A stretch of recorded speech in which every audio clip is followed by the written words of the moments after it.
People just don't want to get on the elevator, the escalators, or the stairs and go to other levels. So the economic return diminished as you went upstairs. It was a very popular department store. Everybody was sad to see it go, but nobody went there. Yes? What's your feeling about the stack parking when they have a valet or something, they come down in the elevator, the cars? The robotic parking? Is that robot bring it out? Or, yeah, actually. Well, like an elevator. Well, the new system, there's a new system. I haven't seen it. I've read a good deal about it.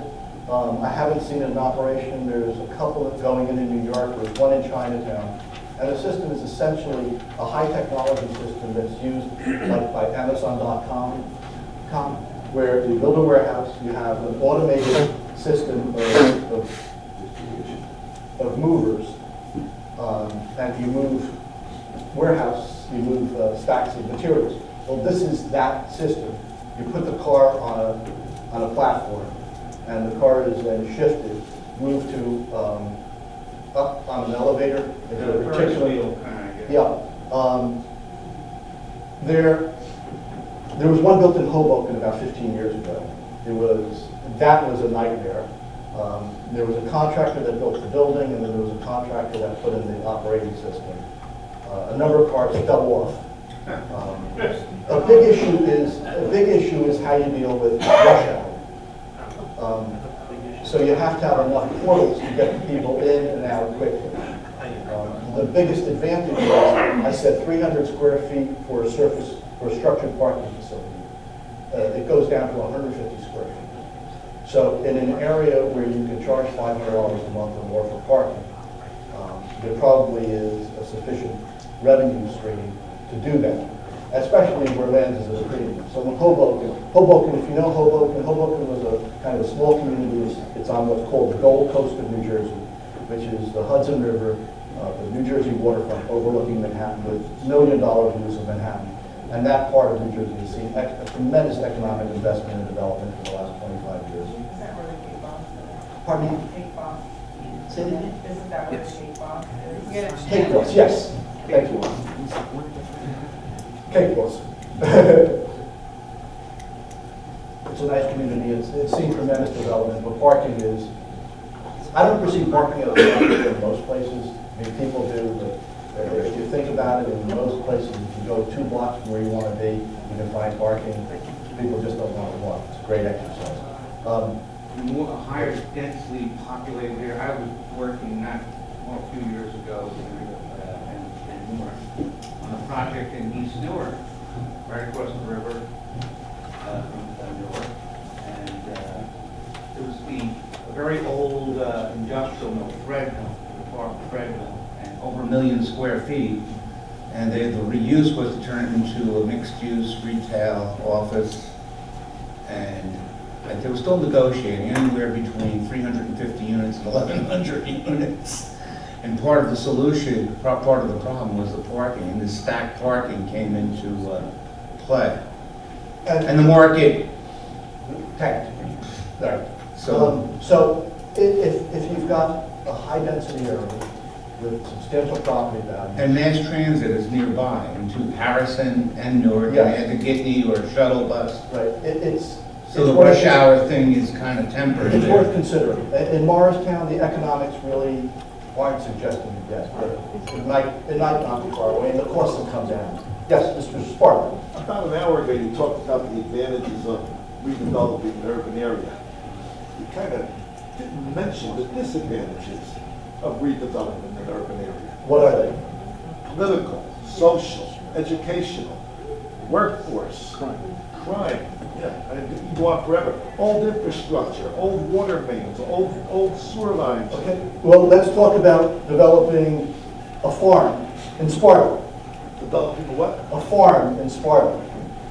You've got to bring infrastructure out there, so you've got to bring, or let's go further west, Warren County, okay, out near Belvedere. So you've got to bring electric, It's there. gas. It's there. Well, where? I'm in the middle of a farm. I've got 8 miles to go because that's where the development stopped. So which type of development are you talking? You're talking about developing a farm? Maybe we should be developing farms in Newark instead. It's less transportation costs, get the food to the majority of people. It Well, gets rid you know- of, it gets rid of areas that are technically blighted, but not legally blighted. Detroit's doing that. You have to. Detroit is really creating, the population of Detroit is, if somebody wants to Google it, has diminished frighteningly from, probably lost more than 40 or 50% of its population, at least 30, 35% of its population. So Detroit is actually now looking at creating urban farms. And I think that's a sad reality. But look, if you look at 1945, you had vital cities in New Jersey. You had Newark, you had Jersey City, you had Perth Amboy, you had New Brunswick, you had Hoboken. The population left that. They wanted to get away from what they perceived as traffic. They wanted to move west, and that's not west as in the U.S., west as in New Jersey, to Sparta, to Morris County, south to Ocean and Monmouth counties. There's a cost to that. I don't know if you ever see the commuting lines on the Parkway North in the morning. It's staggering. I was amazed this morning, as I said, I came about 30 miles west of here, and I don't often take this path. And I left myself over an hour, and I called Chuck at 10 to 8, and I said, "Where are you?" He said, "He's at the podium getting ready." I was amazed at the volume of traffic. I mean, my take on cars are a very inefficient way of moving people around. I'm a believer that it costs us. I mean, the Middle East controls our destiny. And I'm a downtown guy. If you rely on mass transportation, it's far more efficient, far more cost efficient, far more comfortable. I would rather sit on a train and read or sleep than sit in traffic for an hour to go somewhere. You still haven't answered my question. Well, are there I was plans? listening to Obama last night. I did.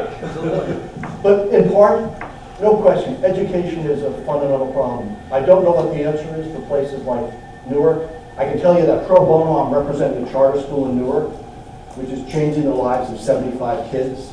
That's a drop in the bucket, but it's a start.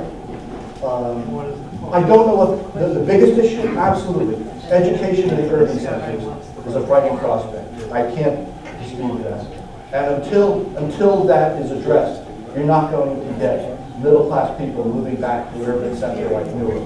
On the other hand, if you put aside those toughest urban challenges, places like New Brunswick, which has issues, Morristown, which has had issues, Long Branch, which didn't have it easy, you start making a change. The redevelopment is having an impact. It's changing the socioeconomics of the community. It's changing the economic vitality of the community. So it's a start. As to the education issue, I've thought about it. I've been engaged in that conversation. It's a tough challenge. I don't know what the answers are. Maybe it's magnet schools. It's worked in some communities. But it's a tough reality, but you can't turn your back on those urban centers. And it still remains, people were looking at New York 25 years ago. If you drove to New York 25 years ago, you would see cars on concrete blocks all over the place. People thought New York was in a decline that would never recover. And what turned it around? Mayor Giuliani and the street crime, the broken glass syndrome. Broken windows. Broken windows. Fixing broken windows. Right. Actually, Dinkins is not one of the more dynamic things there. It's the one that works. Probably. But so there are issues. But certainly in New Jersey, there are a lot of smaller communities where redevelopment does make a difference, and it does diminish traffic. I mean, I think anything you do in New Jersey that takes cars off the road is a plus. It's an absolute nightmare. I used to have the pleasure of working 3 miles from my home. 1990, I moved to another firm, so it's a 30-mile commute. Most of the time, I'm counter-commuting. Sitting in traffic this morning, which was a direct commuting pattern toward New York, I was thinking to myself, this is nothing I ever want to do in my lifetime. I count a commute, it takes me about 35 miles to go 30 miles. It's not the optimum, but when I changed jobs, my kids were in school, I didn't want to disrupt their lives. But it has taken me at times 2 hours to do that 30 miles. And I'm counter commuting. Imagine what the commuting patterns are. That adds hours of wasted time, or diminishes wasted time, creates which diminishes wasted time in your life. So, continuing. I kind of said this, shared parking is a neat concept that recognizes two distinct elements of urban parking demand. The first is overlapping trips, known as park once. So if you guys go to New Jersey, you know, if you're out on 46 or 10, you may go to a ShopRite, and you get in your car, maybe you'll go to Costco, and then you get in your car and you go to a record store or a appliance store, but you keep making multiple trips. If you go to a downtown, and I still haven't answered your education question, but I recognize it. But if you go to a downtown, if you work in the downtown, you can walk to lunch, you may walk to a store, you may walk to a theater or a movie, you may have dinner in town. It's a far more efficient pattern of life. Also, if you think about the economics, my daughter lives in New York, she doesn't own a car.